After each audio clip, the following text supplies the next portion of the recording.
नमस्कार, मैं अनुसया साहू विश्व साहित्य सेवा संस्थान सिंगापुर की ओर से आप सभी का स्वागत करती हूँ। आज तक जितने भी इंटरव्यू लिए गए हैं उनमें सभी साहित्य के डॉक्टर आए हैं, लेकिन इस बार जो हमारे मेहमान हैं वो हैं एक cancer surgeon, doctor Ajit Tiwari जी।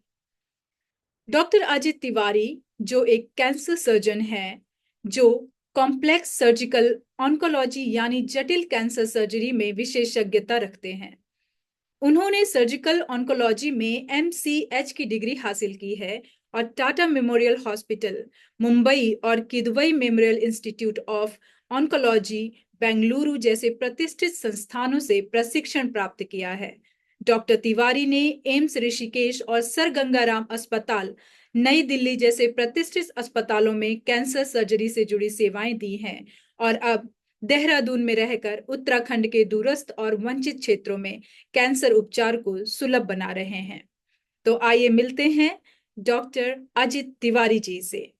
यस। नमस्कार अजित तिवारी जी, आपका बहुत बहुत स्वागत है विश्व साहित्य सेवा संस्थान सिंगापुर के मंच पर। नमस्ते अंसुया जी, बहुत बहुत धन्यवाद मुझे इस मंच पर बुलाने के लिए। और काफी दिनों से हमारी चर्चा थी कि हमें विस्तार से कुछ ऐसे टॉपिक्स के बारे में बात करनी चाहिए जो कि हम रूटीनली देखते हैं, जी बट हम बात नहीं कर पाए थे। सो चलो, आज अच्छा दिन अच्छा है। Let's start. जी बिल्कुल। तो हम शुरुआत करते हैं। कुछ डॉक्टर अजित तिवारी, मैं कुछ आपके बारे में जानना चाहूंगी कि आपका पर्सनल जो परिचय है वो आप हमारे दर्शकों को दें। हाँ, मैं एक कैंसर सर्जन हूँ। जी और इंडिया में देहरादून में लास्ट 5 ईयर्स से as a cancer surgeon practice कर रहा हूँ। जी। और मेरी जो यूजुअली स्कूलिंग हुई है वो नॉर्मली जैसे अपने सिटीज होती, मुंबई, बैंगलोर, दिल्ली, ऐसे जगहों से हुई है। But eventually I realize that कि कैंसर की जो ट्रीटमेंट है हम्म, वह शहरों में तो उपलब्ध है, बट जो दूर दराज इलाके हैं वहां पर कैंसर की ट्रीटमेंट इतनी सुविधाजनक नहीं है और लोगों को बहुत ट्रैवल करना पड़ता है, बहुत खर्च करना पड़ता है ट्रीटमेंट पाने के लिए। इसलिए फ्रॉम मुंबई भी हम शिफ्ट हुए हैं लास्ट 5 ईयर्स से, हम्म, और देहरादून आए हैं। और हम्म, यहाँ पर फिर हम कैंसर का इलाज अब प्रोवाइड कर रहे हैं। हम्म, सो तब से लेके आज तक we been into cancer care, hmm. कि हम completely free of cost cancer treatment provide करते हैं। सो क्या बात। This is it about my introduction. ये फ्री ऑफ कॉस्ट जो आप कह रहे हैं, तो इसका कॉस्ट कौन बेयर कर रहा है या सिर्फ एक वॉलंटियर्स डॉक्टर्स की टीम है? नहीं, ये टीम नहीं है एक्चुअली। मैं एक ऐसी संस्थान से जुड़ा हूँ, हम्म, श्री गुरु राम राय इंस्टीट्यूट है यहाँ पर, श्री महेंद्र इंद्रेश हॉस्पिटल। हम्म, यह एक चैरिटेबल हॉस्पिटल है हम्म, और इस हॉस्पिटल में सारी सुविधा उपलब्ध है। हम्म, सारी जो ब्रांचेज होती हैं, एक्चुअली मेडिकल कॉलेज भी है। हम्म, अलॉन्ग विद दैट इसमें सारे ब्रांचेस जो हैं, जैसे जनरल सर्जरी, मेडिसिन, स्पेशलिटी, सारे सुपर स्पेशलिटी सारे हैं। हम्म, जो भी चीज़ें हमें यहाँ की जो सबसे नियरेस्ट मेजर सिटी है दिल्ली, जो हम्म, वहाँ पे उपलब्ध है, वह हम्म, सारी चीज़ें हम यहाँ पर फ्री ऑफ कॉस्ट या सब्सिडाइज रेट में हम्म, प्रोवाइड कर रहे हैं यहाँ के हिली एरियाज के लोगों के लिए। Hmm, so despite being in Dehradun, in a second tier city, ये इंस्टीट्यूट हर चीज प्रोवाइड कर रहा है जो सिटीज में प्रोवाइड होनी चाहिए। चाहे वो सुपर स्पेशलिस्ट हो, चाहे वो कोई भी इन टेक्नोलॉजिकल एडवांसमेंट हो, ये सारी चीजें हम आइदर फ्री ऑफ कॉस्ट और in extremely subsidize rates provide कर रहे हैं। तो यह एक चैरिटेबल ऑर्गेनाइजेशन है जो कि यहाँ के लोगों के लिए काफी समय से, आज से 20 ईयर्स से काम कर रही है। So we are associated with this hospital. जी, बहुत अच्छी बात है।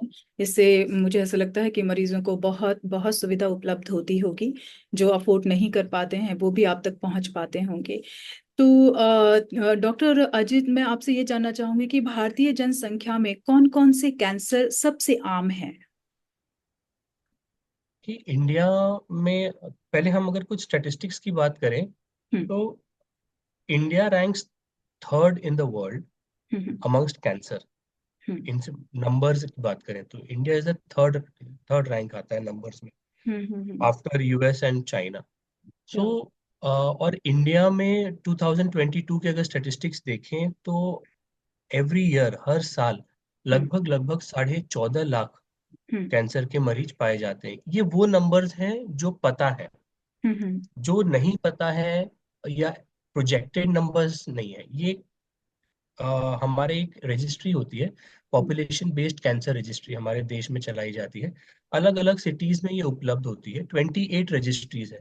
तो यहाँ पर जितने भी कैंसर के पेशेंट रजिस्टर होते हैं पूरे इंडिया में, ये वो नंबर है। Of hmm. कोर्स ऐसे बहुत से लोग हैं जो जो रजिस्टर ही नहीं हो पाते, जैसे जिनकी डेथ हो जाती है, पता ही नहीं चलता कि उन्हें कैंसर था। कैंसर सो तब वो ये एक लास्ट बैकग्राउंड में स्टेज में जाकर ज्यादा। डिटेक्ट होता है।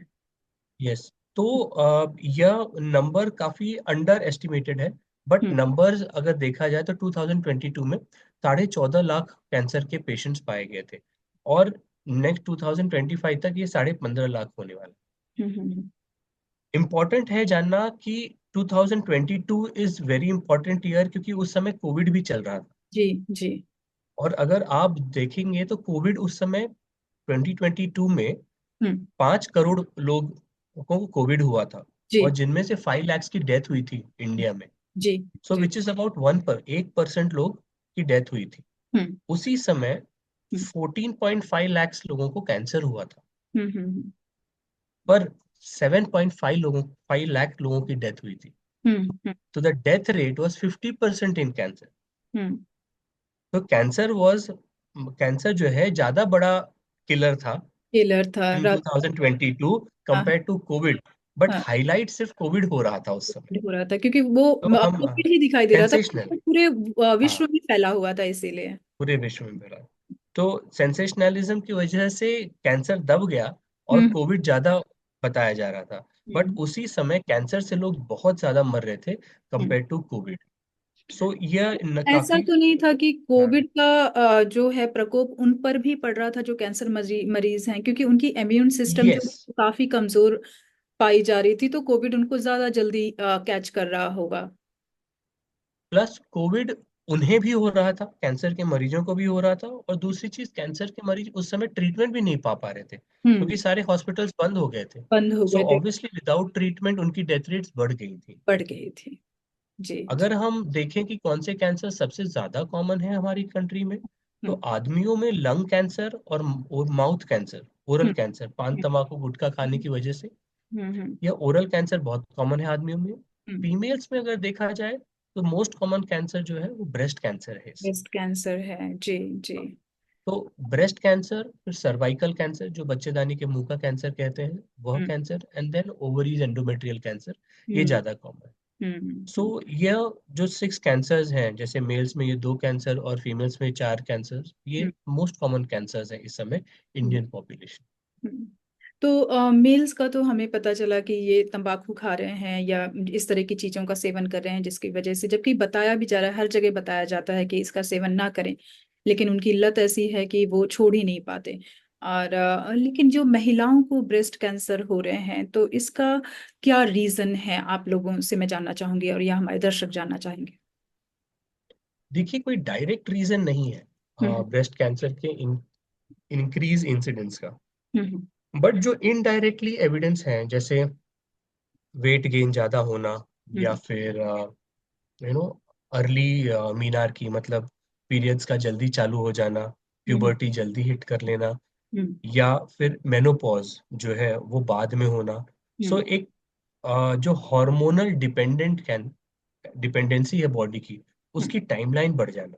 हम्म तो अगर अर्ली मीनारकी हो जाती है और हम्म मेनोपॉज लेट होती है, तो हम्म। शरीर में हार्मोन का प्रेजेंस बहुत एक्स्ट्रा टाइम तक रहता है। जी सो जी। एक वह रीजन देखा गया है। हम्म दूसरा, बच्चे कम होना, हम्म ब्रेस्ट फीडिंग कम होना, है ना। जैसे जैसे एजुकेशन बढ़ रहे हैं, जैसे जैसे एडवांसमेंट बढ़ रही है कंट्री में, लोग सेल्फ डिपेंडेंट होना चाहते हैं, लोग काम करना चाहते हैं, फैमिलीज लेट चालू करना चाहते हैं, बच्चे लेट होना चाहते हैं, तो ब्रेस्ट फीडिंग भी बहुत कम होती है, प्रेगनेंस फर्टिलिटी कम होती है। तो इन लोगों में ज्यादा देखा जाता है ब्रेस्ट कैंसर। ये हार्मोनल इम्बैलेंस कहीं ना कहीं होता है, जिसकी वजह से ब्रेस्ट कैंसर और ये जो सर्वाइकल कैंसर की आप बात कर रहे हैं, इनमें बहुत ज्यादा इफेक्ट आता है और ये सेल चेंजेस होते हैं। जी। यस। जी, बहुत सही रीजन बताया। मुझे ऐसा लगता है कि लोगों को इन चीज़ों से सीखना चाहिए कि बॉडी की भी अपनी एक डिमांड होती है और हर चीज़ सही उम्र पर शुरू होनी चाहिए।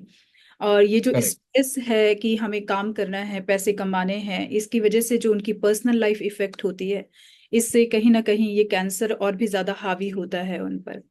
प्लस जी। हमारी जो खाने पीने की जो चीजें हैं, है ना, वेस्ट काफी वेस्टर्न डाइट ओरिएंटेड हो चुका है।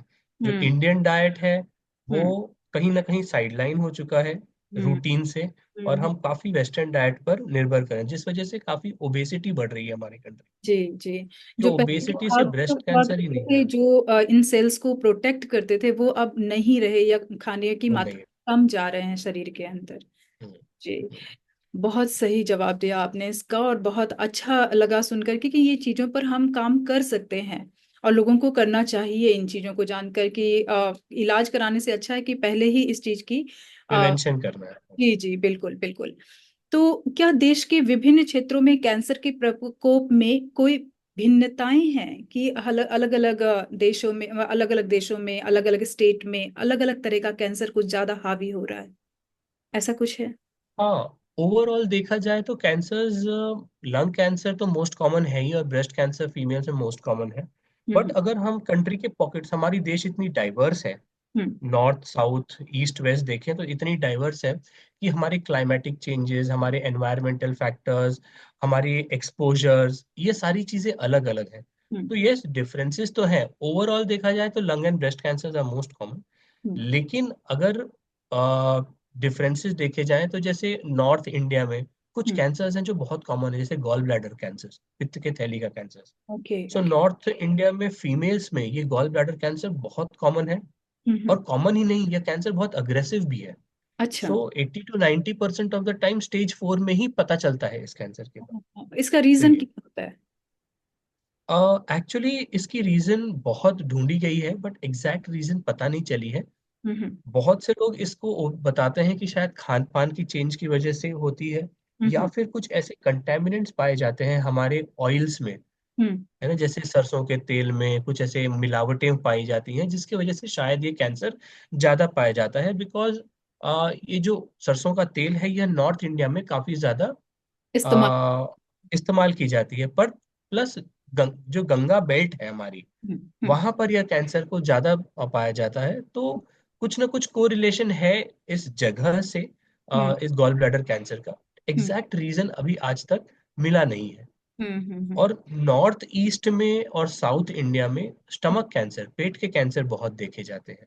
अच्छा। तो हाँ, अब यहाँ पर खान पान की चेंज हो जाती है। जैसे नॉर्थ ईस्ट में खाना पीना थोड़ा सा अलग है, हम्म। काफी नॉनवेज ओरिएंटेड डाइट है। तो हम्म। इस वजह से पेट के जो कैंसर्स होते हैं वह काफी पाए जाते हैं। हम्म। अगर हम eastern side of the world में जाएं, जैसे जापान हो गया, कोरिया हो गया, तो वहां पर भी पेट के कैंसर्स बहुत पाए जाते हैं। So the hmm. Eastern aspect of the world में देखा जाए तो स्टमक कैंसर्स काफी ज्यादा कॉमन है। तो इनके खाने में क्या ऐसी चीज है, या मिलावट, या सिर्फ ऑयल की मिलावट, या कुछ और चीजों की मिलावट?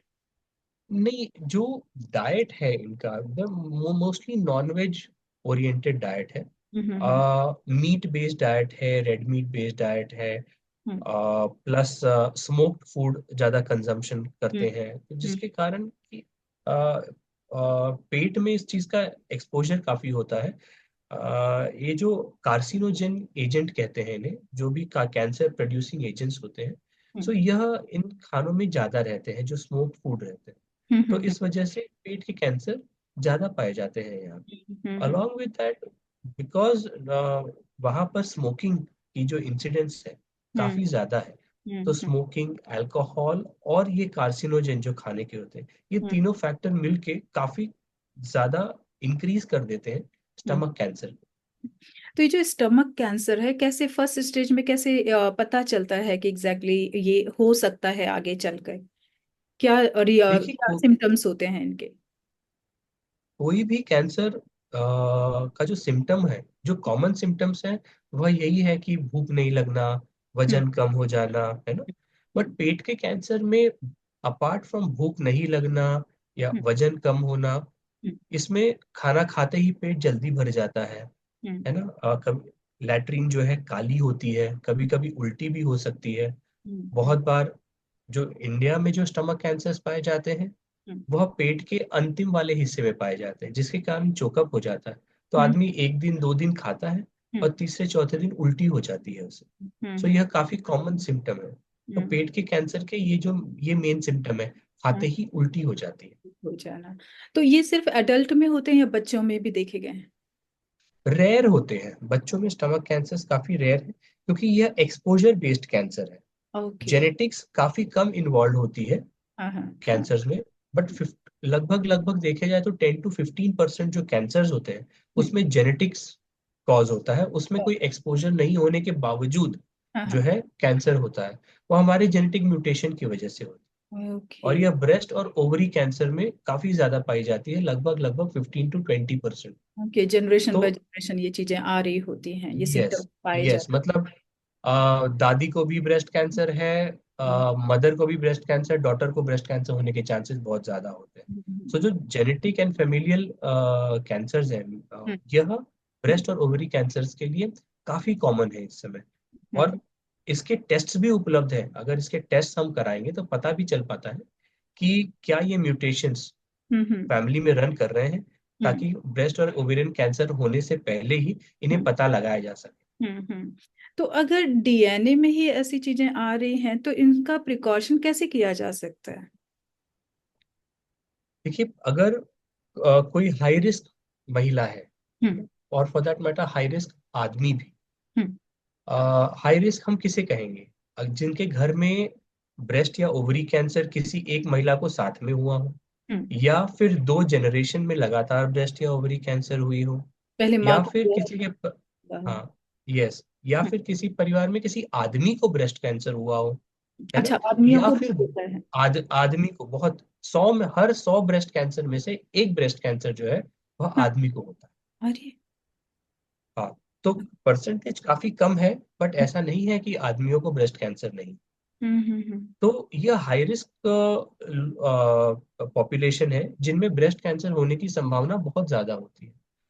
तो और ब्रेस्ट और ओवरी कैंसर सिमिलर जीन से लिंक्ड है, जिनका हम्म। नाम है BRCA1 BRCA2। हम्म। अगर हम देखें तो हॉलीवुड में एंजेलिना जोली हैं, जिनके परिवार में जिन्हें यह म्यूटेशन पॉजिटिव था। तो हम्म। उन्होंने फिर ये प्रिवेंटिव सर्जरी कराई थी, ताकि हम्म। ब्रेस्ट कैंसर उन्हें ना हो। ओह। तो इस यह सर्जरी में क्या म्यूटेशन, करते हैं, वो क्या चेंजेस करते हैं इस सर्जरी में?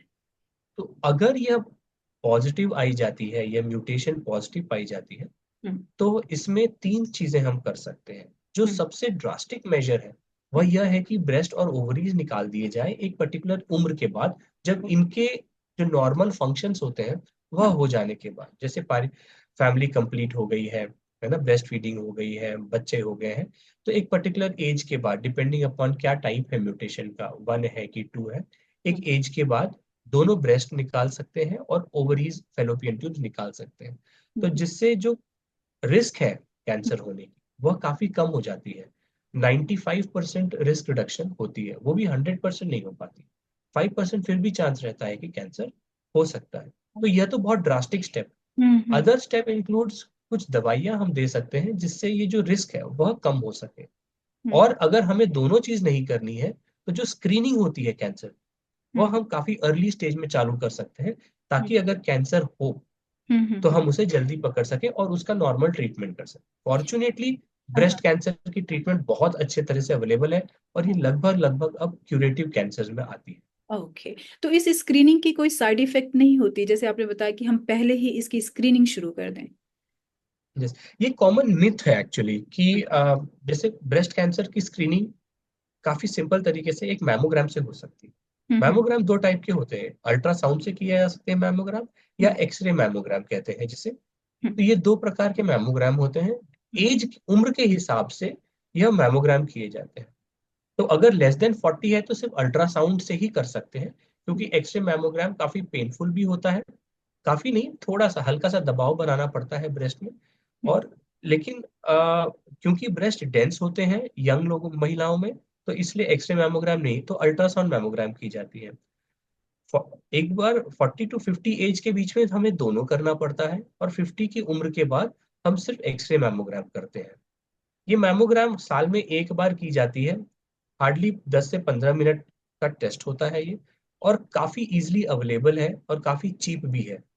तो इट इज समथिंग जो कि सालों से अवेलेबल है, लेकिन हम अगर देखा जाए तो हम पढ़े लिखे होने के बावजूद अपने ही परिवारों में, अपनी ही माताएं, अपनी ही एल्डर सिस्टर्स, अपनी ही मौसियों और अपने ही रिश्तेदारों का हम मैमोग्राम नहीं कराते हैं। एक्चुअली तो सतर्कनेस यह नहीं, यहाँ पे सतर्कता चाहिए कि ऐसा हुआ है हमारी करेक्ट, फैमिली में तो हो करेक्ट, सकता है कि हमें हो ना जाए। करेक्ट, जब तक बीमारी आपको छूती नहीं है, आप आभास नहीं करते हैं उस चीज का कि कभी हमें हो भी करेक्ट। सकती है। तो हाँ, ये जो मिथ है आज कलयुग में, मुझे लगता है कि निकालना पड़ेगा और हमें हमेशा सतर्क रहना चाहिए। हम महिलाओं को तो स्पेशली सतर्क रहना चाहिए कि यस, ये टेस्ट कराते रहने चाहिए। जी। यस।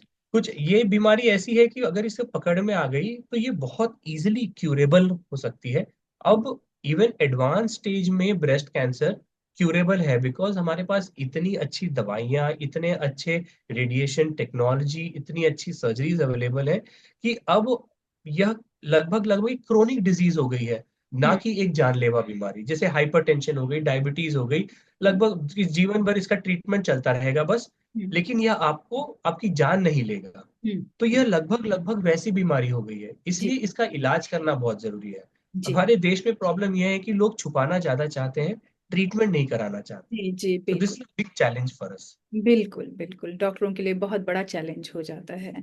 जी।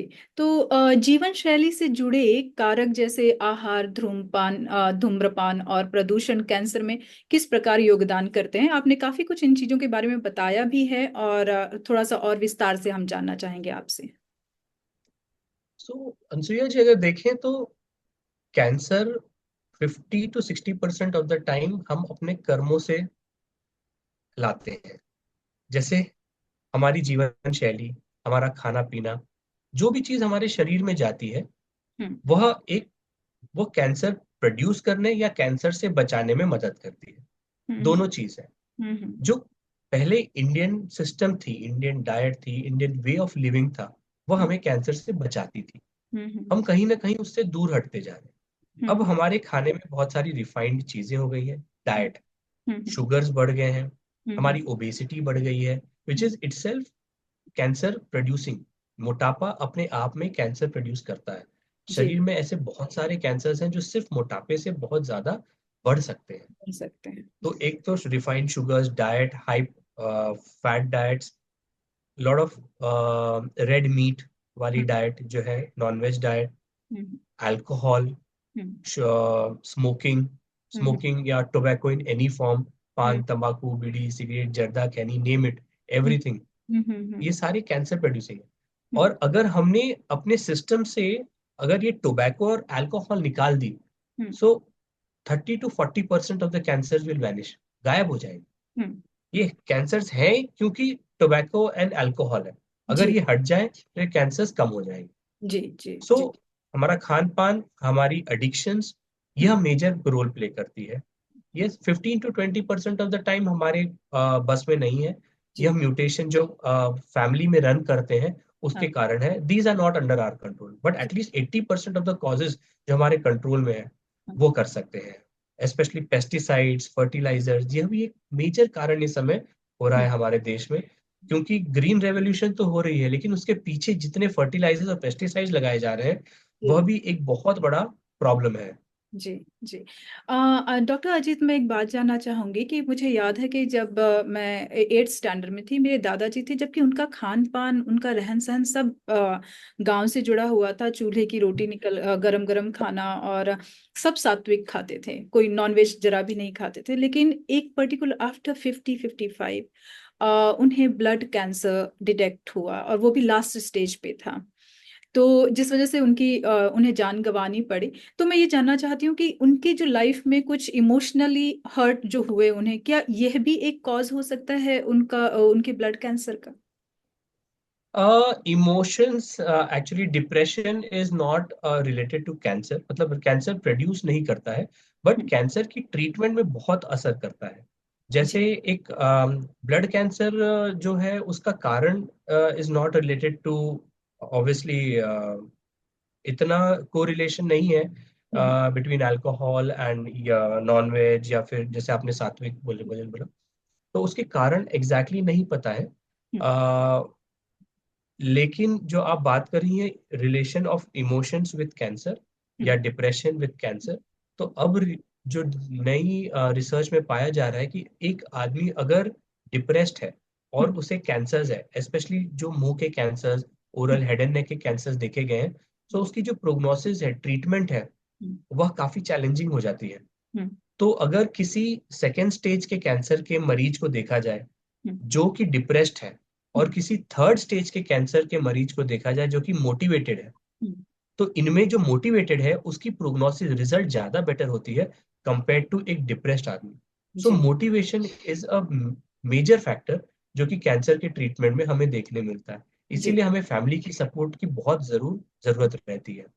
जी, इन सारी बीमारियों से लड़ने के लिए एक तो फैमिली का होना बहुत ज़रूरी है कि फैमिली साथ में, आज जैसे सभी न्यूक्लियर फैमिलीज की ओर ज़्यादा जा रहे हैं, तो कहीं ना कहीं उन्हें करेक्ट। वो सपोर्ट नहीं मिल पा रहा है, वो अपनी जड़ों से हट रहे बिल्कुल। हैं। और जड़ों से हटने के साथ साथ उनकी जीवन शैली, उनका खान पान भी बदल रहा है, और वो बीमारियों का शिकार हो रहे हैं। तो हमें लगता है कि हमें फिर से अब पहले की ओर जो जॉइंट फैमिली थी और जो प्यार था, वो सारी चीज़ें फिर से डेवलप करनी पड़ेंगी अपने परिवार और अपने समाज में। जी, बड़ा अच्छा जवाब दिया आपने। हमारे दर्शक सुनकर जरूर इन चीजों से कुछ ना कुछ सीख रहे होंगे। तो मैं अब चलती हूँ अपने अगले सवाल की ओर कि क्या भारतीय जनसंख्या में कोई आनुवांशिक कारक है जो कैंसर के जोखिम को बढ़ाते हैं? मुझे लगता है कि आपने इसका जवाब काफी हद तक दे दिया है, लेकिन फिर भी थोड़ा विस्तार से आप हमें इसके बारे में बताएं। नहीं, इंडिया में अगर देखा जाए तो जो तंबाकू का सेवन है, हम्म, यह एक मेजर प्रॉब्लम है हमारे लिए। अगर हम देखें तो लगभग लगभग हर तीसरा चौथा इंसान या तो तंबाकू खा रहा है या हम्म, तो सिगरेट पी रहा है, और इस चीज की जो सेवन है, यह हम्म, महिलाओं में भी हम देख रहे हैं कि यह बढ़ती जा रही हम्म, है। स्पेशली जो आईटी फर्म्स हैं, हम्म, यहाँ देखा जाए तो यंग सिगरेट फीमेल्स भी आजकल सिगरेट स्मोकिंग की तरफ बहुत ज्यादा। जा रही हैं। जी, जी। हाँ, जिसके कारण ऑब्वियसली सिर्फ कैंसर ही नहीं, उनकी फर्टिलिटी पर भी बहुत असर पड़ रहा है, उनके मेंटल स्टेटस पर, उनकी बॉडी इमेज पर, यह भी बहुत एक, सिर्फ कैंसर ही नहीं, इस पर भी काफी ज्यादा असर पड़ रहा है। तो बिल्कुल। आप आजकल देखेंगे इतनी ज्यादा इनफर्टिलिटी रिलेटेड प्रॉब्लम्स होने लग गई हैं। हाँ, हाँ। कहीं ना कहीं इसका कारण यह भी है कि एक्सेसिव स्मोकिंग हो गई है राइट फ्रॉम स्टूडेंट एज।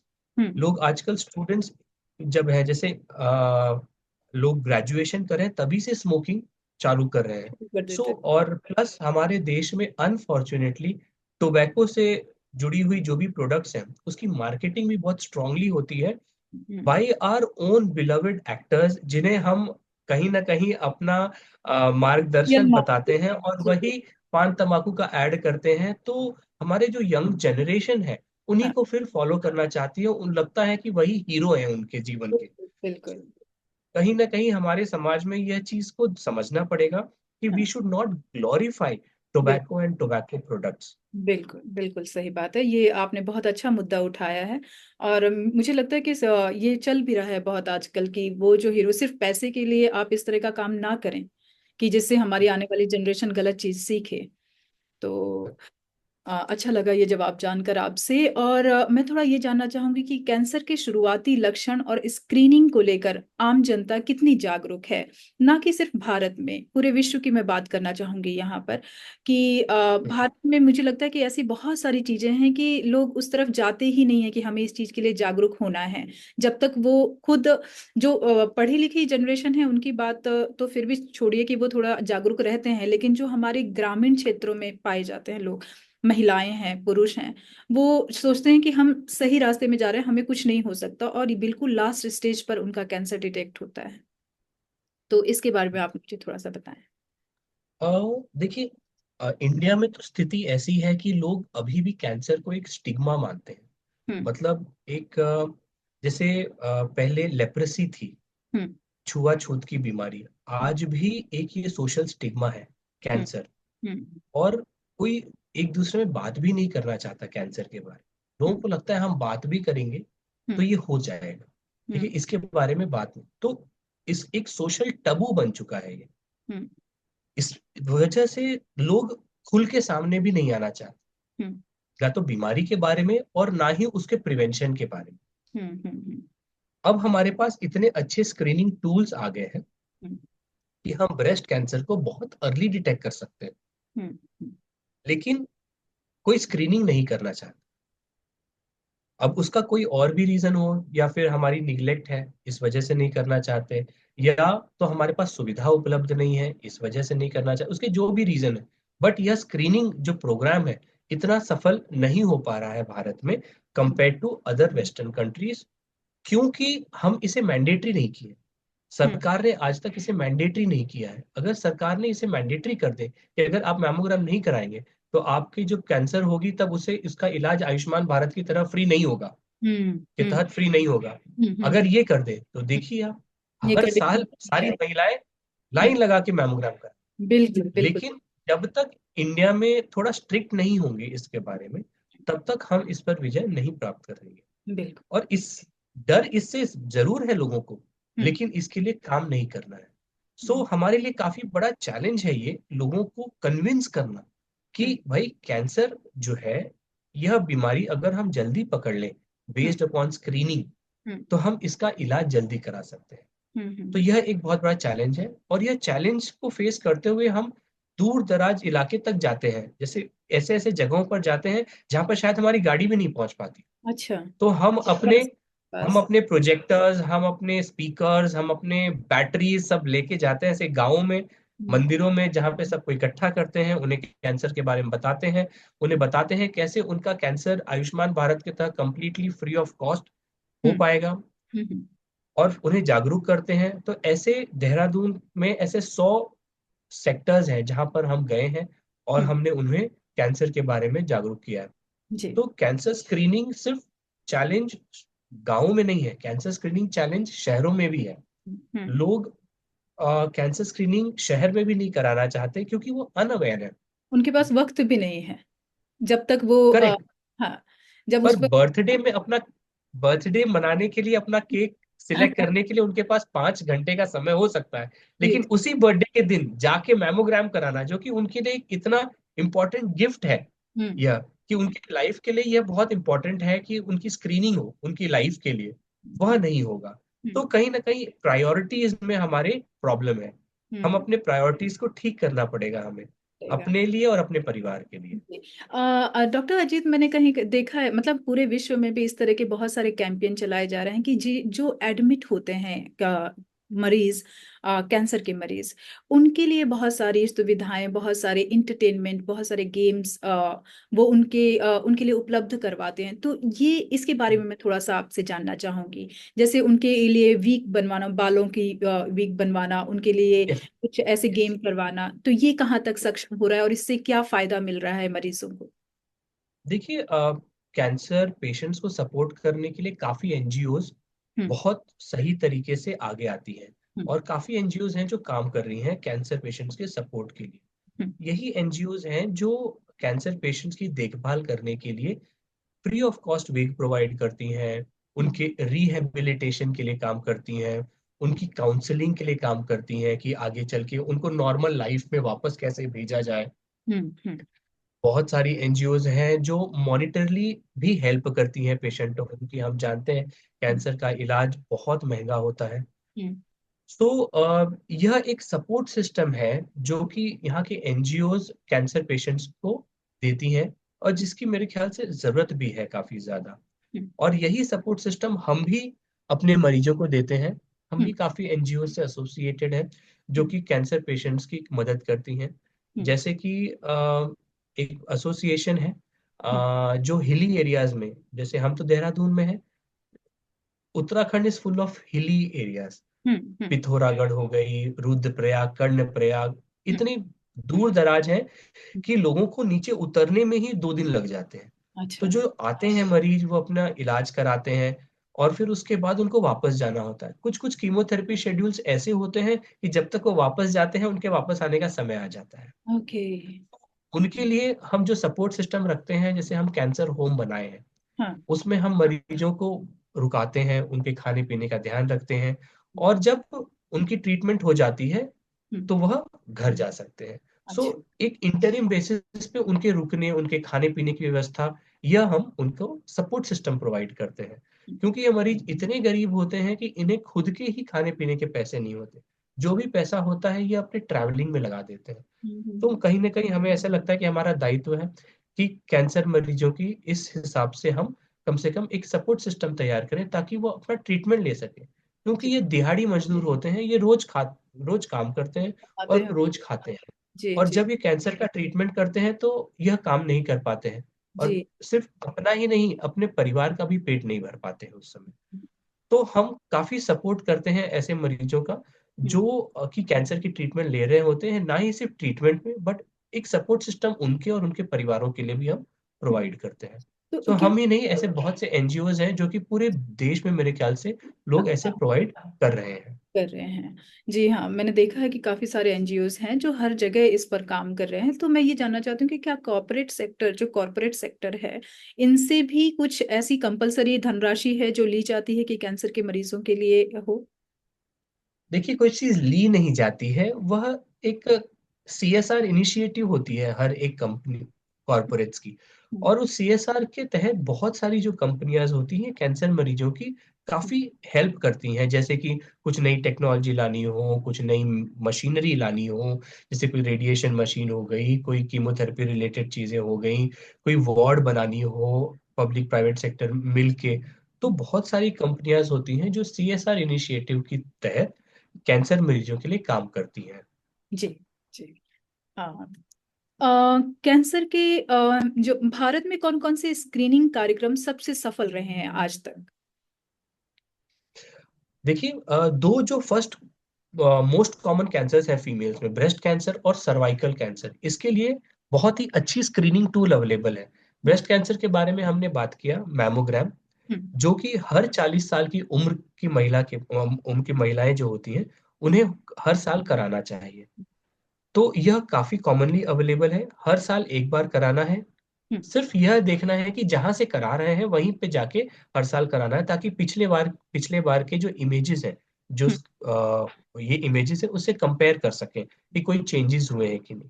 हम्म। तो ब्रेस्ट कैंसर में मैमोग्राम काफी हद तक अर्ली कैंसर डिटेक्शन में काम आता है। जी। दूसरा जो मोस्ट कॉमन स्क्रीनिंग मोडालिटी है फॉर सर्वाइकल कैंसर, हम्म। यह है पैप स्मीयर और एचपीवी डीएनए। हम्म। यह भी एक सिंपल तरीके से ये टेस्ट की जाती है, हम्म। ना कि पेशेंट को ज्यादा तकलीफ होती है, और बहुत बहुत महंगा भी नहीं होता है, काफी सस्ता ये जांच होता है। यह भी, इसके भी इंडिकेशंस हैं, जैसे सर्वाइक पैप स्मीयर हर 3 साल पे करनी चाहिए, एक बार सेक्सुअल लाइफ चालू हो जाती है तब से। और एचपीवी डीएनए जो होती है 5 साल में एक बार करनी चाहिए। हम्म। तो यह जो स्क्रीनिंग मोडालिटीज हैं, ये दो मोस्ट कॉमन कैंसर की फीमेल्स में, यह काफी हद तक सक्सेसफुल भी रही हैं। यह पाए जाए, मतलब सक्सेसफुल मैं ये नहीं कहूंगा कि सभी महिलाएं कर रही हैं, सक्सेसफुल इन द सेंस कि अर्ली कैंसर डिटेक्शन में सक्सेसफुल रही हैं। हम्म। लेकिन ये हर महिला कर रही है देश में, ऐसा बिल्कुल नहीं है। सो जी। हमारा प्रयत्न हमेशा यह रहता है कि जितनी ज्यादा हम महिलाओं तक यह बात को पहुंचा सकें कि यह दो कैंसर से हम बहुत आराम से लड़ सकते हैं, अगर हम ये स्क्रीनिंग मोडालिटीज अपनाएं अपना। अपने लाइफ में। कहीं कहीं पर कंपलसरी है, यहाँ पे सिंगापुर में भी ये पैप्स वाला जो है वो कंपलसरी है कि हर 3 साल में आपको करवाना ही करवाना है, क्योंकि फिर वो कॉल करके बुलाते हैं। जो यहाँ के सरकारी अस्पताल हैं वो काफी मिच्योर है इन चीजों के लिए, और वो इस पर अग्रेसिव है कि नहीं, आपको आना है मतलब आना ही है।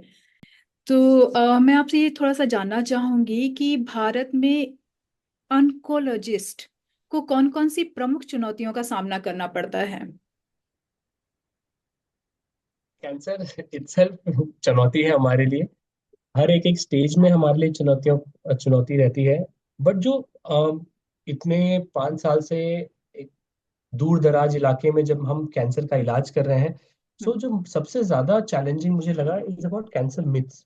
हम्म। हमारे समाज में कैंसर के बारे में इतने मिथ्स हैं, इतने हम्म। मिथ्याएं हैं, हम्म। कि उसे दूर कर पे हम उसी से लड़ते रह जाते हैं। ट्रीटमेंट जो पार्ट है वो हमारे लिए काफी इजी है, हम्म। लेकिन जो ये जो उनके समाज में फैले थॉट हुए प्रोसेस प्रॉब्लम्स से हैं, लड़ना काफी डिफिकल्ट यस, हो जाता है। To make people realize about cancer, hmm. Make them work up, मतलब उनकी जांचें करवा पाना और उन्हें ट्रीटमेंट तक पहुंचाना, हम्म। यह हमारे लिए इतना चैलेंजिंग हो जाता है कभी, जी। क्योंकि हर 5 में से कम 2 ऐसे मरीज होंगे जो बायोप्सी नहीं कराना चाहते।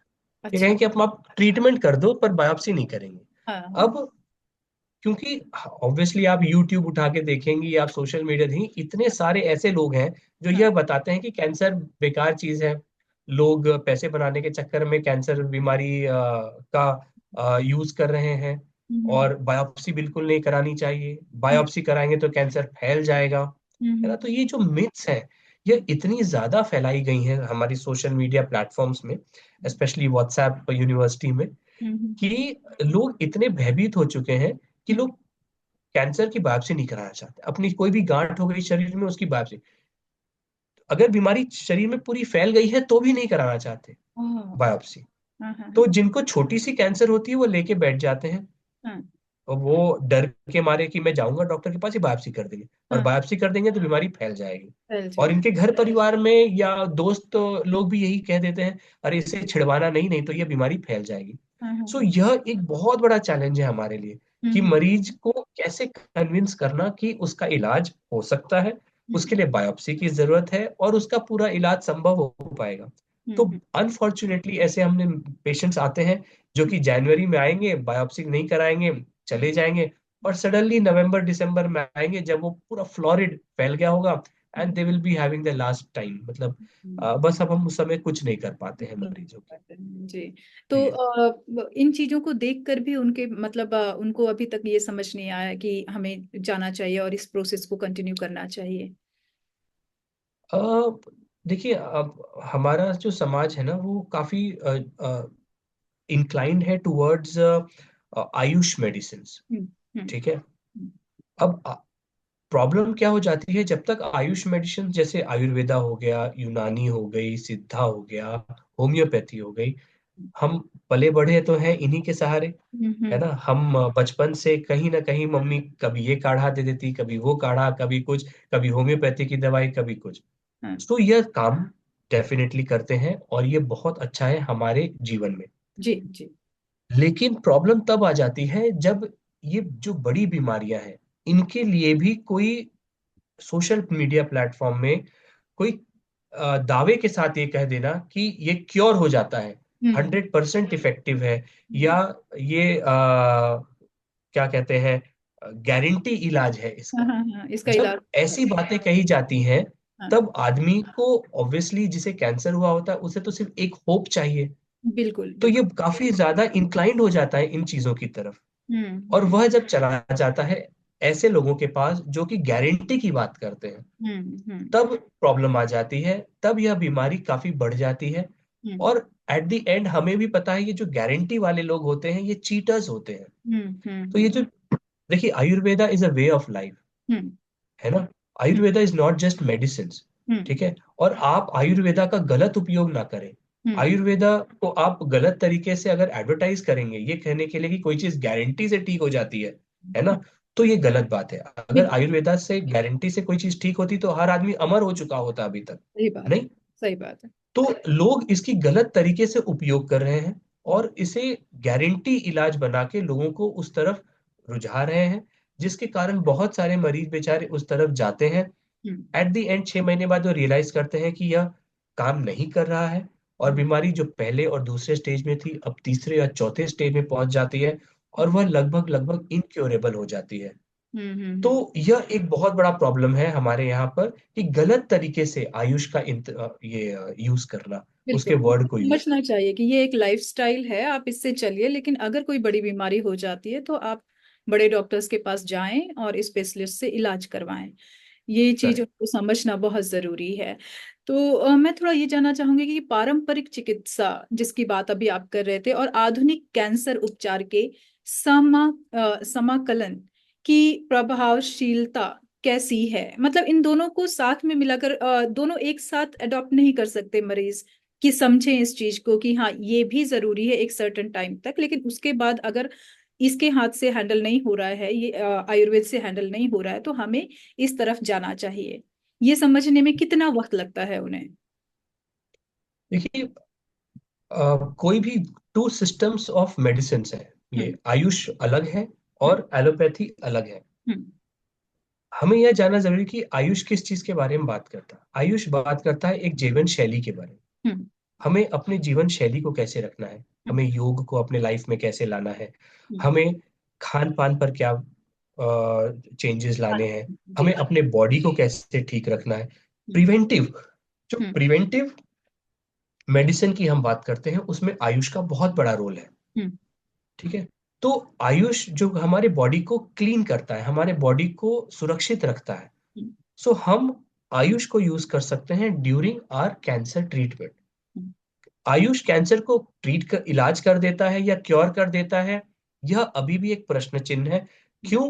क्योंकि अभी तक कोई बहुत बड़े ट्रायल्स नहीं हुए हैं, क्लिनिकल ट्रायल्स, जो कि ये प्रूव कर सकें कि कोई आयुष की दवाइयां क्या सच में कैंसर के लिए इफेक्टिव है कि नहीं।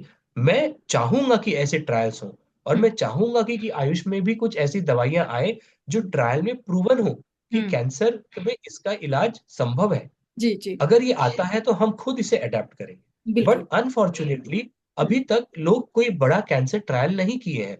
हम्म। एक या दो मरीजों के रिजल्ट्स के बेसिस पे आप पूरे पॉपुलेशन पर एक्सट्रापोलेट नहीं कर सकते हैं। सही किसी बात। एक मरीज का कुछ चमत्कारिक इलाज आपने कर दिया और यह कह के कि अब पूरे विश्व के कैंसर का इलाज इसी तरीके से होगा, यह हम्म। कहना गलत है। पहली गलत। चीज तो, हम्म। जब तक एक बड़े ट्रायल में प्रूव नहीं होता है तब हम्म। तक हम किसी भी चीज को इफेक्टिव है या नहीं मानेंगे। हम्म। आयुष का रोल हमारे सपोर्ट सिस्टम में आता है। हम्म। जैसे मरीजों का कीमोथेरेपी चल रहा है, हम्म। तो उस समय अगर आप आयुष जैसे सेल्फ हीलिंग, क्लेंजिंग, या फिर योगा, मेडिटेशन, इन सब चीजों को अगर आप अपनाएं ड्यूरिंग योर थेरेपी, तो हम्म। आपको एक mental support, support. Emotional support और एक बैलेंस्ड डाइट हम्म। यह मिल जाती है, तो जिसके कारण आप ज्यादा अच्छे से बर्दाश्त कर पाते हो अपने कैंसर के treatment. Hmm. So this is how I feel that the two system, ये दोनों सिस्टम जो है इस हम तरह से कंबाइन कर सकते बिल्कुल हैं। यस, समानांतर दे लेकर और आर समझ कर। Complementary to each other. और मुझे कॉम्प्लीमेंट्री। लगता है कि जो योगा सिखाने वाले हैं अब तो काफी इन चीजों का इन लाइंस का इस्तेमाल करते हैं कि अगर आपको कोई हैवी बीमारी है तो बिना डॉक्टर से कंसल्ट किए कोई भी योगा प्रोसेस ना करें, कोई भी एक्सरसाइज ना करें।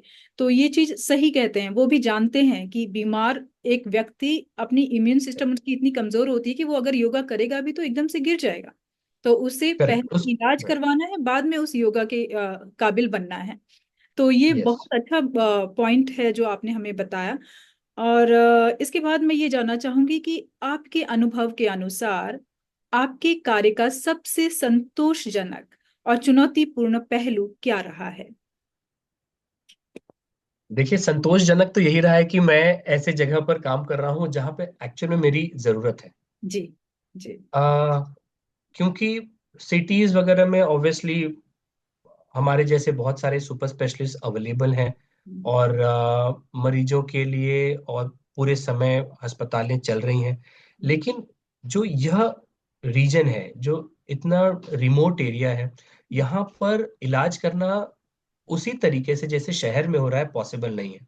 हम्म। तो हमें हर समय हर सेकंड मरीज के लिए अपने ट्रीटमेंट प्रोटोकॉल्स, अपने तौर तरीके, अपने सिस्टम को अडेप्ट करना पड़ता है। यह एक हमारे लिए चैलेंज भी है और हम्म। एक संतोषजनक भी है।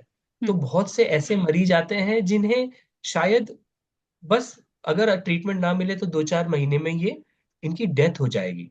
लेकिन फिर भी हम कैसे कैसे उनकी व्यवस्था करते हैं, उनके रहने की, उनके इन्वेस्टिगेशंस की, उनकी ट्रीटमेंट की, जो कि काफी लंबा चलता है ट्रीटमेंट कैंसर का। लगभग लगभग ऑन एन एवरेज पूछे तो हर एक कैंसर मरीज का जो ट्रीटमेंट है 3 to 6 मंथ्स तक चलता है। तो हम्म। वो सपोर्ट सिस्टम प्रोवाइड करना, हम्म। उनके परिवार को मोटिवेट करना कि ट्रीटमेंट हो सकता है, यह हमारे लिए एक चैलेंज है और काफी संतोषजनक भी होता है हमारे लिए। सो रिमोट एरियाज में काम करने का एक अपना अलग मजा भी है और चैलेंजेस भी है। और हमें काफी अच्छा लग रहा है, संतोषजनक है। We are very satisfied working for this population who actually needs us. Exactly. जी। जी। सही है। मुझे ये जानना था थोड़ा सा, ये मेरा अपना सवाल है कि जब आप ऐसे रूरल एरियाज में काम करते हैं तो जो मरीज हैं वो आप तक खुद नहीं पहुंचते, आप उन तक पहुंचते हैं। लेकिन यस। आप यहाँ पे पले बड़े हैं, मुंबई में आपने अपनी एजुकेशन ली, आपने पूरी पढ़ाई। तो ये आपका अपना डिसीजन था कि आपको उन लोगों के साथ काम करना है, या आपको वहां तक पहुंचाया गया?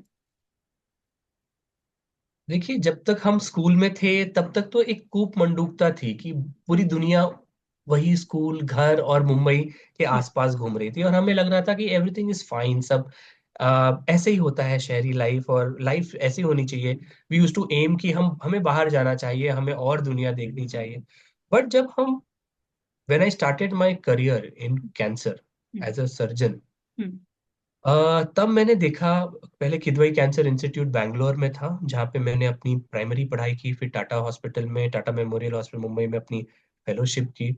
जी। तो ये जो बड़े बड़े सेंटर्स हैं, यहाँ पर मरीज दूर दराज से आते थे। हम्म। और यह जब आते थे तो किसी होटल में नहीं रुकते थे, ये सड़कों पे रुकते थे। हम्म। और ये सड़क पर रुक के अपनी छोटी छोटी झुग्गियां बनाते थे, और 6 महीने तक उसी झुग्गी में वही रोटी बनाते हैं, वही खाना पीना चलता है, वही बेचारे। और कुछ मरीज इतने गरीब होते थे कि वो वहीं भीख भी मांगते थे, ओ। वहीं भीख मांगते थे, वहीं बेचारे, उन्हें खाना मिलता था, वहीं खाना खाते थे, वहीं सोते, और वहीं उनका ट्रीटमेंट भी चल रहा है। ओ। कीमोथेरेपी भी चल रही है, ऑपरेशन भी हो गया है। उनके परिवार वाले भी, कभी कभी हमें इतना दुख होता था उन बच्चों को देख के कि पिताजी का ट्रीटमेंट चल रहा है, बच्चे भीख मांग रहे हैं।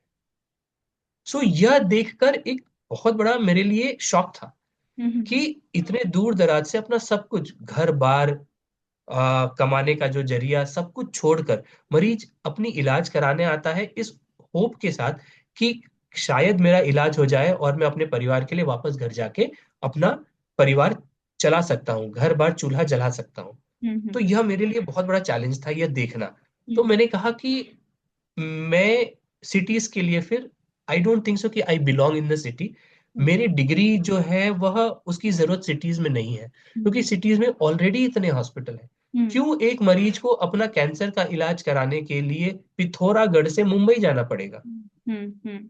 क्यों ना उसे देहरादून में रहते हुए, जब वह 2 घंटे की, 3 घंटे की यात्रा करके ही आ सके यहाँ पर, वह हम्म। ट्रीटमेंट कर सके। हम्म। तो इस यह एक सोच थी जिसके लिए फिर मैं पहले एम्स ऋषिकेश में एज अ फैकल्टी हुआ। हम्म। तब मुझे अच्छा लगा कि चलो मैं कम से कम एक दूर दराज इलाके में आके एक सिस्टम में काम करूंगा। बट अनफॉर्चुनेटली मैं एम्स ऋषिकेश में नहीं रुक पाया। So I had to move out, family problems की वजह से। But hmm. देन मुझे हमेशा से था कि मुझे उत्तराखंड में वापस आना है। हम्म। तो इसलिए हम देहरादून आए, मैं और हमारी wife, she is an endocrinologist. Hmm. तो हम यहाँ पर अब लोगों के लिए, हिली एरियाज के लिए सुविधाएं दे रहे हैं। और जी। सच बताऊं तो ये बहुत सेटिस्फाइंग है हमारे लिए कि जी। बहुत से मरीजों का वही same, the hmm. Quality of treatment, treatment protocols, ये सब स्टैंडर्ड है। जो हम्म। वर्ल्ड क्लास एक स्टैंडर्ड ट्रीटमेंट मिलना चाहिए मरीजों को, वह हम इस हिली एरिया में रह के भी प्रोवाइड कर रहे हैं अब, हम्म।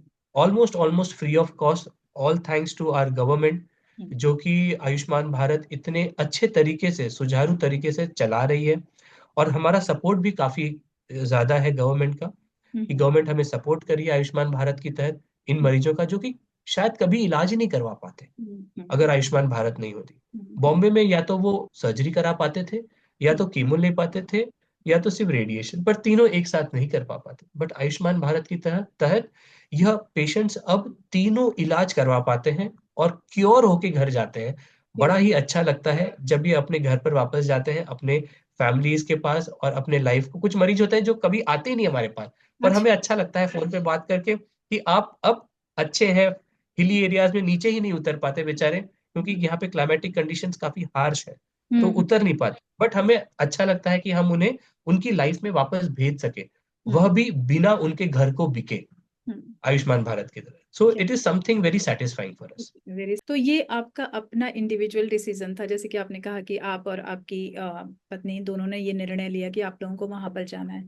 तो आपके जो माता पिता थे, जो जिन्होंने आपको इतना पढ़ाया लिखाया, इतने काफी इन्वेस्टमेंट भी किया, तो उनके लिए कितना सेटिस्फाइंग था ये चीज कि आप वहां जा। उनके लिए तो एक शौक था ये, अच्छा। कि हमारा बेटा जो शायद उसे यूएस या यूके जाना चाहिए अब, हम्म। अपार्ट यहाँ पे पढ़ाई हो जाने के बाद, हम्म। और वह ऐसे डिसीजन ले रहा है कहाँ गांव में जाके काम करेगा। उसने कभी जीवन में अपने खुद के गांव को नहीं देखा है। हम्म। ऐसे अननोन गांव में जाके काम करेगा, ऐसे शहरों में जहाँ पे न लोग जानते होंगे इसे, न पहचानते होंगे, न कोई सिस्टम होगा। सो ये काफी उनके लिए शॉक था। हम्म। बट यस, 1-1.5 साल तक ये था, एंड देन दे रियलाइज कि आई कि probably it was for a better reason. जी जी, बिल्कुल बिल्कुल। नहीं, वो सौभाग्यशाली हैं वो मरीज जिनके हाथ से, जो मतलब जिनका इलाज हो रहा है आपके हाथों से। और आपकी ऐसी सोच देखकर हमें आप पर बड़ा गर्व महसूस हो रहा है। और शायद इसीलिए आज हम आपसे बात कर रहे हैं। तो डॉक्टर अजीत, मैं थोड़ी सी आपको एक दूसरी राह पर लेकर जाना चाहूंगी कि जैसे अभी कुछ 1 साल पहले या अभी जस्ट 8-6 महीने पहले एक घटना घटी थी कि मेडिकल हॉस्पिटल में इस तरह का कांड हुआ था, जो आ, आप समझ रहे हैं मैं कहाँ की बात करूँ, कलकत्ता की बात कर रही हूँ। अच्छा अच्छा, हाँ हाँ, यस यस यस। तो ये हॉस्पिटल जहाँ पर लोग अपना मेडिकल का अभ्यास कर रहे हैं या जो अपनी जॉब कर रहे हैं, ये सिक्योर क्यों नहीं है? ये इसका क्या रीजन है? देखिए, अनफॉर्चुनेटली जो वायलेंस अगेंस्ट डॉक्टर्स है वह इंडिया में ही नहीं, वर्ल्ड वाइड काफी बढ़ रहा है। और obviously it is due to high emotional quotient. सभी लोग इतना ज्यादा इमोशनली चार्ज्ड अप हो जाते हैं कि उन्हें लगता है कि हम गॉड्स हैं और हम्म। हम हर चीज को ठीक कर सकते हैं। जी। कहीं ना कहीं लोग लेट भी हो जाते हैं ट्रीटमेंट कराने में। हम्म। और जब तक वो पहुंचते हैं एक मेडिकल फैसिलिटी में, हम्म। तब तक काफी लेट हो गया रहता है। लापरवाही दूसरे तरफ रहती है और भुगतान किसी और को करना पड़ता है। हम्म। हम्म। अच्छा, लोगों को लगता है बिकॉज हमारे बॉलीवुड इतना ज्यादा डिमोनाइज कर दिया है हम्म। मेडिकल फील्ड को, हम्म। कि और प्लस करप्ट भी बता दिया है, जिसके कारण लोगों को ऐसे लगता है कि हम हर चीज अपनी सुविधा के लिए, अपने फायदे के लिए करेंगे। हम्म। हम्म। और जब मरीज ठीक नहीं होता है तो उनको लगता है कि सारा का सारा जो ब्लेम है वह डॉक्टर की तरफ। हाँ हाँ। लेकिन जो मरीज इतनी क्रिटिकल स्टेज में आता है, हम्म। इसका यह मतलब नहीं होता है कि रिजल्ट्स 100% होंगे। हम्म। इसका सिंपल सा कंपैरिजन है एक लॉयर के साथ। अगर हम्म। आप कोई पेचीदा केस लॉयर को दोगे तो उसके चांसेस यही है जीतने के 50-50। हम्म। हम्म। ऐसे ही लाइफ के भी चांसेस है 50-50। हम्म। हम्म। डॉक्टर बचा पाए या ना बचा पाए, हम्म। यह तो मरीज की कंडीशन पर भी निर्भर करता है, जी, पेशेंट फैक्टर्स पर भी निर्भर करता है। बिल्कुल। But unfortunately because of this social media जो इतने सालों से चलती आई है, हमारे समाज में ना एक ऐसे परसेप्शन डाल दी है कि hmm. Either we are gods और hmm. We are demons. Hmm. Hmm. ठीक है। हम्म। तो इसके तहत बहुत से झगड़े होने लग गए हैं। हम्म। और प्रॉब्लम इज जो एडमिनिस्ट्रेशन है, हम्म। एडमिनिस्ट्रेशन उस समय तो बात सुन लेती है। हम्म। जैसे सरकारी एडमिनिस्ट्रेशन हो गई, प्राइवेट एडमिनिस्ट्रेशन हो गए, कि भाई हाँ ये नहीं होनी चाहिए, डॉक्टर से वायलेंस नहीं होनी चाहिए, कुछ कुछ कुछ कुछ सुझाव दे देते हैं। बट ग्राउंड लेवल पर उसे इम्प्लीमेंट नहीं किया जाता। हम्म। हम्म। जैसे आज भी बहुत बार ऐसे होती है कि फीमेल डॉक्टर्स अटेंड कर रही होती हैं हम्म। इमरजेंसी में हम्म। एक्सीडेंट के पेशेंटों को, जिनमें भीड़ आई होती है, हम्म। 20 लोग आए होते हैं एक्सीडेंट के, और हम्म। बेचारी वो अकेले अटेंड कर रही होती है, उसके पास एक कोई गार्ड भी नहीं होता। अब हम्म। आप सोचिए, दो पार्टी जो लड़ झगड़ के आई है हम्म। है ना, हम्म। दोनों पार्टियों के लोगों को चोट लगी हुई है, एक फीमेल डॉक्टर उनको अटेंड कर रही है। तो क्या ये लाजमी नहीं है कि एक सिंपल कोई गार्ड या फिर कोई पुलिस वाला जो इमरजेंसी में तैनात हो वो उसके साथ हो? हम्म। नहीं, she is left on her own. Hmm. Hmm. कि अगर कुछ हो जाता है तो बेचारी कहाँ भागेगी, ये बताओ। एक भीड़ अगर उस पर टूट पड़ेगा तो हम्म। एक इंसान, डॉक्टर, हम तो कराटे वराटे में ट्रेन तो होते हैं नहीं, अपनी बिल्कुल। पढ़ाई के चक्कर में हम कुछ भी नहीं करते, बिल्कुल और सही। अपने सेहत पर भी ध्यान नहीं देते हैं। सो hmm. We are not a fit, हम एक फिट भी नहीं होते। हम्म। फॉरगेट कि कराटे या जूडो हमें आता हो या फिर हमारे पास कोई गन हो। हम्म। तो अगर कोई एक भीड़ टूट पड़े हम पे, तो हम कैसे संभाल पाएंगे उसे? हम्म। हम्म। तो उस समय, अच्छा, लोग जो होते हैं इमोशनली चार्ज होके आप पर अटैक तो कर देते हैं। I am hmm. श्योर उन लोगों के अंदर भी कॉन्शियंस है, ऐसा नहीं है कि हर आदमी शैतान ही होता है। हम्म। हम्म। वो 2-4 घंटे के बाद खुद भी यह एहसास करता होगा कि मैंने जो किया गलत है। बट हम्म। उस समय आपने इमोशनली चार्ज होके जो खराब करना था वो तो कर कर दिया है और उसे वापस नहीं लिया जा सकता। करा नहीं जा सो सकता। ये ऐसी वारदातें हो रही हैं अनफॉर्चुनेटली देश में बहुत ज्यादा। कुछ एक्सट्रीम तरीके से भी हो रही हैं, जैसे कि हमने कोलकाता में भी देखा है। जी सरकार ने भी कुछ कुछ सुझावें भी दी हैं। आई जी होप चीजें इम्प्लीमेंट हो। जी। बट अनफॉर्चुनेटली बहुत सालों से चीजें इम्प्लीमेंट बिल्कुल नहीं हो रही हैं। और सिक्योरिटी इश्यूज डॉक्टर्स के लिए यह एक मेजर मुद्दा बना है। हर बना। चौथे दिन हमें एक अटैक सुनाई में देता है। बिल्कुल बिल्कुल, लेकिन आप अगर ये देखें कि डॉक्टर्स इतनी पढ़ाई करके, इतनी मेहनत करके उस लेवल पर पहुंचते हैं कि लोगों का इलाज कर सकें, अगर वो सिक्योर नहीं है तो हमारा समाज कहाँ सिक्योर रहेगा। हम जो कहते हैं कि कुछ वारदातें हैं जो हमारी सिर्फ लो लेवल पे जो अनएजुकेटेड है उन लोगों के साथ हो रहे हैं, लेकिन अब देखा जाए तो हाई एजुकेटेड लोग, जो समाज का एक सबसे बड़ा हाई दर्जा है, अगर वो सिक्योर नहीं है तो मुझे ऐसा लगता है कि हमारा देश ही सिक्योर नहीं है। तो सरकार को इन चीज़ों पर काफ़ी काम करना चाहिए, और इवन जो प्राइवेट हॉस्पिटल्स हैं उनको डॉक्टर्स की सिक्योरिटी के लिए भी और उनका टाइम टेबल भी निर्धारित करना चाहिए कि वो दूसरों का इलाज करते हैं तो पहले वो खुद भी फिट हों। अगर वो पूरी नींद नहीं लेंगे, उनको सही सुविधा नहीं मिलेगी कि उन्हें कहाँ रहना है, कैसे रखना है और कितना टाइम तक काम करना है, तो कैसे वो दूसरों का इलाज कर पाएंगे। तो इन चीज़ों पर भारत की सरकार को और प्राइवेट सेक्टर्स को, जितने जो बड़े बड़े हॉस्पिटल्स हैं उनको ध्यान देना चाहिए। मुझे ऐसा लगता है। आप इस पर क्या कहना चाहेंगे? देखिए, सरकार इस समय, it is not a one day shot. ऐसा नहीं कि एक कुछ रूल निकाल देंगे और एक दिन में चीजें ठीक हो जाएंगी। जी। चैलेंजेस क्या है, हमारे पास डॉक्टर्स बहुत कम है, पॉपुलेशन बहुत ज्यादा है। हम्म। तो ओवरवर्क होना स्वाभाविक है। हम्म। हम सब ये चैलेंजेस फेस कर चुके हैं कि एक एक, मतलब हमें एक इमरजेंसी में 150-150 मरीज देखने पड़ते थे 6-8 घंटे में ही। सो ये एक चैलेंज है, और ये चैलेंज तभी खत्म होगा जब, जैसे कि हमारी सरकार ऑलरेडी बहुत, मतलब हर एक डिस्ट्रिक्ट में एक मेडिकल कॉलेज खोलने के लिए इस समय प्रयत्न कर रही है, हम्म। और डॉक्टर्स की सीट्स भी बढ़ रही है। तो जैसे जैसे डॉक्टरों की मात्रा बढ़ती जाएगी, वैसे वैसे जो वर्कलोड है वो डिवाइड होते जाए। हम्म। जब ये वर्कलोड डिवाइड हो जाएगा तब शायद हम अपने हेल्थ पर ज्यादा ध्यान दें। कॉन्सेंट्रेट फोकस कर कर पाए। पाएंगे। जी जी जी। प्लस जो सिक्योरिटी मेजर्स हैं वह ऑब्वियसली कॉस्ट कटिंग के चक्कर में जो प्राइवेट हॉस्पिटल्स हैं, हम्म। यह सिक्योरिटी मेजर्स पर ध्यान नहीं देते हैं, जो कि प्राइवेट हॉस्पिटल्स को इस पे ध्यान देना चाहिए। देना चाहिए, देना चाहिए। यस। तो लोग लगे हैं इस काम के लिए, बट इस समय तो it is not effective. But I hope कि बाय इम्प्लीमेंटिंग जो भी सुझाव दिए जाते हैं बाय डॉक्टर्स ग्रुप, अगर उसे इम्प्लीमेंट करें तो नेक्स्ट 1 डेकेड में आई होप कि इस डेकेड से नेक्स्ट डेकेड में काफी चेंजेस आए। I am very hopeful. जी। थोड़ा सा मैं डॉक्टरी करने के पहले जो नीट का एग्जाम है उसके बारे में भी आजकल बहुत चर्चा चल रही थी कि भारत में नीट के एग्जाम्स के पेपर लीक्स हुए हैं और इस तरह का जो ये सिस्टम है वो चरमरा रहा है कहीं। तो क्या इसमें कितनी हकीकत है और कितना फसाना है, मैं आपसे जानना चाहूंगी।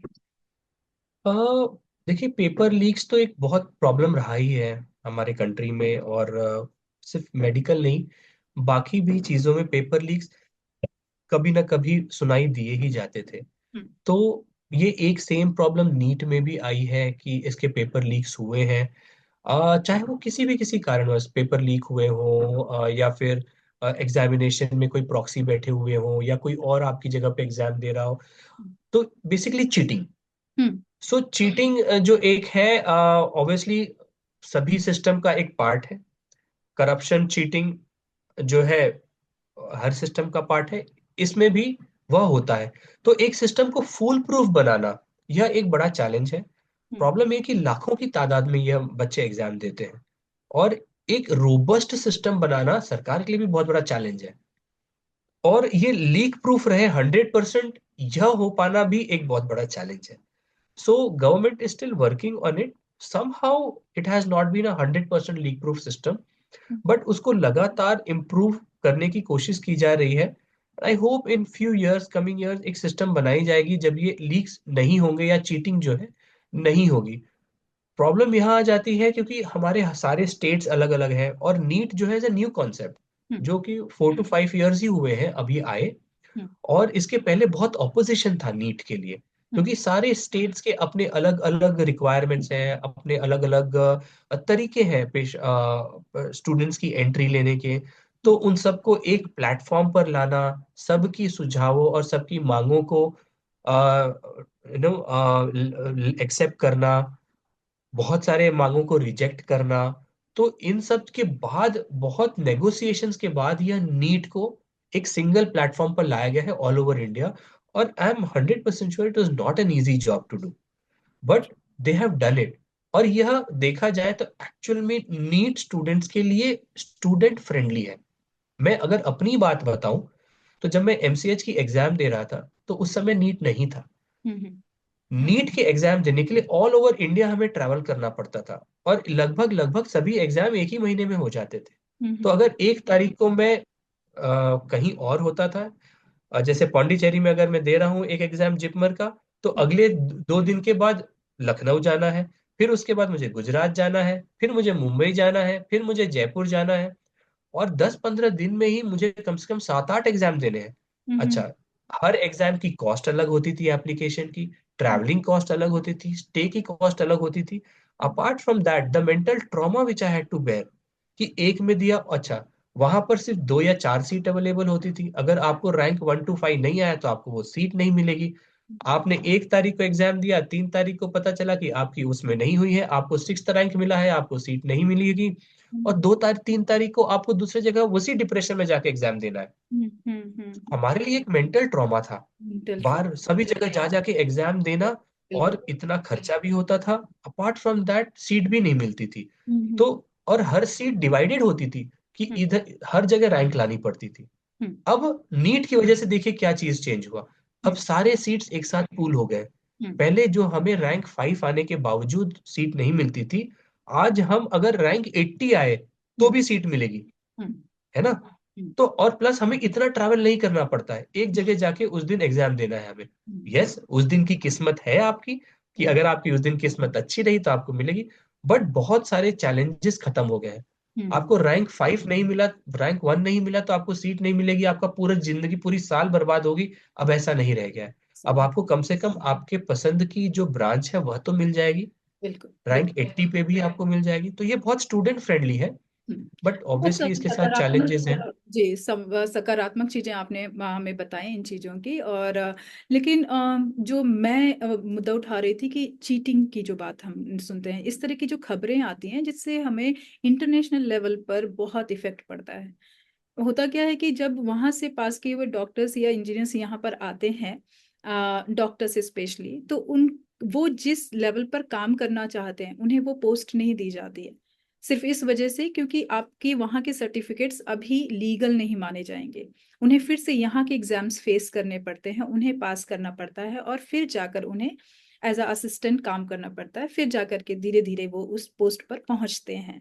तो मुझे ऐसा लगता है कि जो एक रेपुटेशन है, अपनी एजुकेशन की एक रेपुटेशन बनाना, और इन बातों को मतलब ना कि सिर्फ छुपाना, इन पर रियल में काम करना और इनको जड़ से खत्म करने की आवश्यकता है, अगर हमें अपने देश का नाम एक वैल्यूएबल ढंग से बनाना है कि वहां से निकला हुआ, जबकि वो बहुत इंटेलिजेंट होते हैं जो हमारे डॉक्टर्स हैं भारत के, जो हमारे पढ़े लिखे जितने भी बच्चे हैं, क्योंकि वो बेचारे इतना स्ट्रगल करके बड़े हुए होते हैं और अपनी बुद्धि को बहुत अच्छी तरह से इस्तेमाल करके वो बाहर निकलते हैं। लेकिन बाहर जाकर के भी उन्हें उस चीज की लड़ाई फिर से लड़नी पड़ती है, वो स्टडी फिर से करनी पड़ती है उस कंट्री के हिसाब से। तो इस पर मुझे ऐसा लगता है कि धीरे धीरे जब भारत सुधरेगा और ये सिस्टम सुधरेगा, तो हमारे जो आने वाले ये जो डॉक्टर्स हैं उनको ये चीज़ नहीं फेस करनी पड़ेगी और उन्हें काफ़ी राहत मिलेगी। जी। अ, डॉक्टर अजय, बड़ा अच्छा लगा आपसे बात करके। अब हम एकदम अपने इंटरव्यू के लास्ट स्टेज पर पहुंच गए हैं, तो मैं आपसे ये जानना चाहूंगी कि कैंसर की रोकथाम और देखभाल के बारे में आप जनता को क्या संदेश देना चाहेंगे। मैं इसे डाइल्यूट नहीं करूंगा, ये बहुत इंपॉर्टेंट एस्पेक्ट है मेरे ख्याल से इस इंटरव्यू का। हम्म। मैं सिर्फ एक ही चीज पे फोकस करना चाहूंगा, हम्म। वैक्सीनेशन। हम्म। कैंसर की वैक्सीन पिछले 30 साल से अवेलेबल है, हम्म। सर्वाइकल कैंसर की, हम्म। जो कि बच्चेदानी के मुंह का कैंसर है, जो कि एक वायरस से एसोसिएटेड रहता है जिसका नाम है एचपीवी। हम्म। यह वैक्सीन जो होती है यह फ्रीली अवेलेबल है, हम्म। और अवेलेबल होने के बावजूद हमारे पढ़े लिखे समाज भी इसके बारे में नहीं जानते हैं। इजिली अवेलेबल है, बहुत लीस्ट साइड इफेक्ट्स हैं इसके, और ये लगभग लगभग मोर देन 95% प्रोटेक्शन देती है। जी।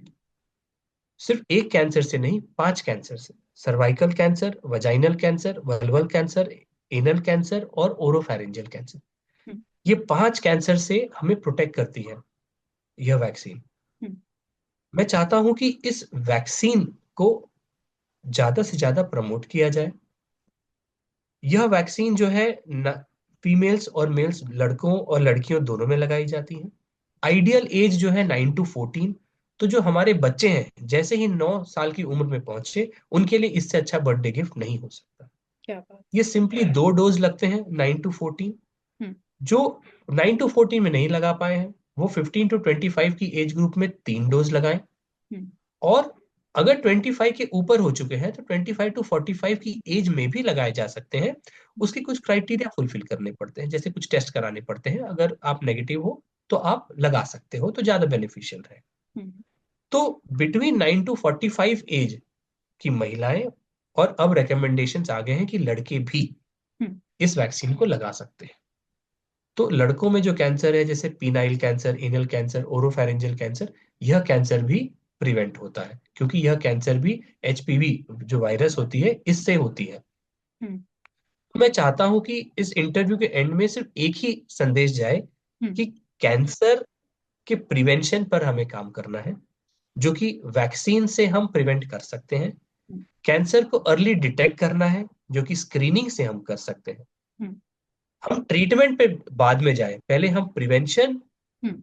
और अर्ली डिटेक्शन पर काम करें, जी। जिससे हम कैंसर को बहुत आराम से डिफीट कर सकते हैं। तो क्या मैं जानना चाहती हूँ कि स्कूलों में क्या ये वैक्सीन कंपलसरी की गई है बच्चों के लिए? अभी तक यह कंपलसरी नहीं थी, क्योंकि हमारे वैक्सीनेशन शेड्यूल में नहीं था। हम्म। बट इस साल सरकार ने यह कोशिश की है कि इसे वैक्सीनेशन शेड्यूल में डाला जाए, और इसे फ्री ऑफ कॉस्ट जो लड़कियां हैं हम्म। उन्हें दिया जाए। तो होपफुली यह बहुत जल्दी चालू हो जाएगा हमारे देश में, और वैक्सीनेशन चालू हो जाएगी, स्पेशली 9 to 14 एज ग्रुप की फीमेल्स में। जी। जी। बहुत सुंदर, बहुत अच्छी बात बताई आपने। और ये वैक्सीन से कहीं ना कहीं जिस तरह से हमारा पोलियो चला गया है पूरी तरह से, उसी तरह से कैंसर भी धीरे धीरे धीरे धीरे हट जाएगा हमारे समाज से, हमारी सोसाइटी से।